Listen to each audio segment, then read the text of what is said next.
আসসালামু আলাইকুম সম্মানিত ভিউয়ার্স, আশা করি আপনারা সকলেই ভালো আছেন। ভিউয়ার্স, ভিডিওতে শুরুতে যে বিষয়টি আপনারা দেখতে পাচ্ছেন যে 22 ডিসেম্বর থেকে এনটিআরসি এর কার্যক্রম বন্ধের হুঁশিয়ারি।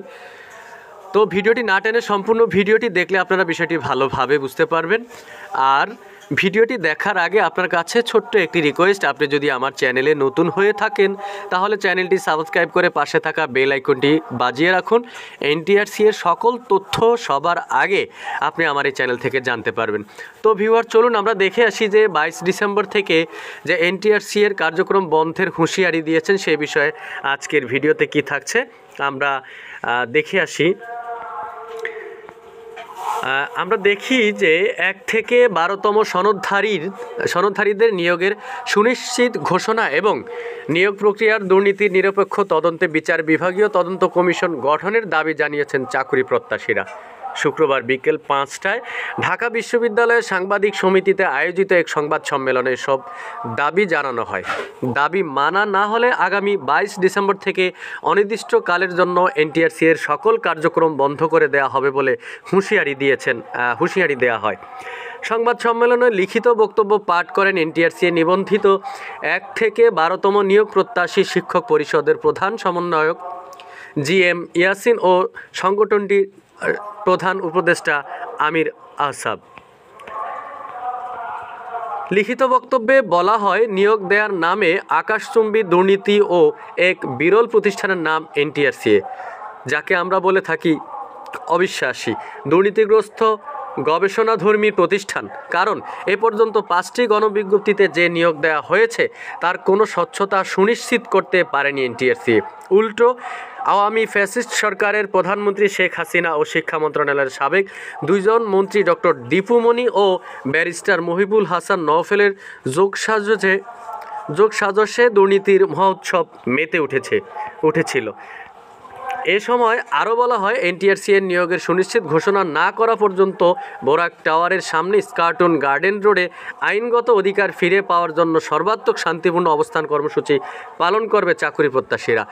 ভিউয়ার্স, আমরা দেখেছি এর আগেও 1 থেকে 12তম শিক্ষক নিবন্ধন সনদধারী যারা আছেন তারা এই যে এনটিআরসি এর সামনে এবং প্রেস ক্লাবে, শাহবাগে, জাতীয় জাদুঘরের সামনে বিভিন্ন সময় তারা বিভিন্নভাবে অবস্থান কর্মসূচি পালন করেছেন, অনশন করেছেন। কিন্তু এদিকে আমরা দেখি যে 1 থেকে 12তম শিক্ষক সনদধারী যারা আছেন তাদের চাকরি হয়নি, কিন্তু এনটিআরসি থেকে অনেকে জাল সনদ নিয়ে বেসরকারি শিক্ষা প্রতিষ্ঠানে চাকরিরত অবস্থায় আছেন এবং সরকারি অনেক টাকা তারা বেতন ভাতা সব কিছু তারা ভোগ করছেন।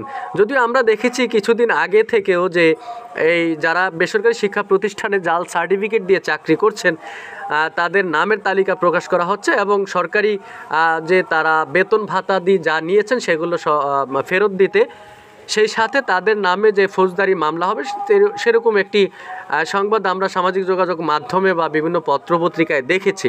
তো এখন কথা হচ্ছে যে 1 থেকে 12তম শিক্ষক নিবন্ধন সনদধারী যারা আছেন তারা তো এনটিআরসি থেকেই তারা বৈধ সনদ অর্জন করেছেন, তাহলে এই সনদ নিয়েও তারা বিভিন্নভাবে অবস্থান কর্মসূচি, অনশন, তারপরে আজকে একটি চাকরির জন্য তারা এতদিন অপেক্ষা করেছেন কিন্তু সেখানে তাদের কোনো চাকরি হয় নাই, বরং প্রত্যেক বছর কিন্তু এনটিআরসি নিবন্ধন পরীক্ষা নিয়েছে। নিবন্ধন পরীক্ষা নিতে নিতে আজকে নিবন্ধনধারী এত হয়েছে যেখানে কিছু কিছু সাবজেক্টের নিবন্ধনধারী হচ্ছে কম এবং কিছু সাবজেক্ট নিবন্ধনধারী বেশি, কিন্তু সেই সাবজেক্টের শূন্যপদ নেই।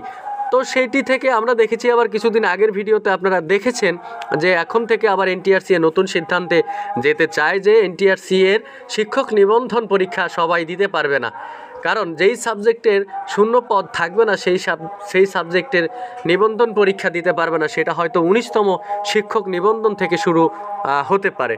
তো আজকে আমরা যেটা দেখলাম যে 1 থেকে 12তম শিক্ষক সনদধারীদের পক্ষে যেখানে আমরা দেখেছি যে 22 তারিখের পর থেকে অর্থাৎ 22 তারিখ থেকে তারা কঠোর হুঁশিয়ারি দিয়েছেন এবং এই যে এনটিআরসি এর সামনে তারা শান্তিপূর্ণভাবে অবস্থান কর্মসূচি পালন করবেন।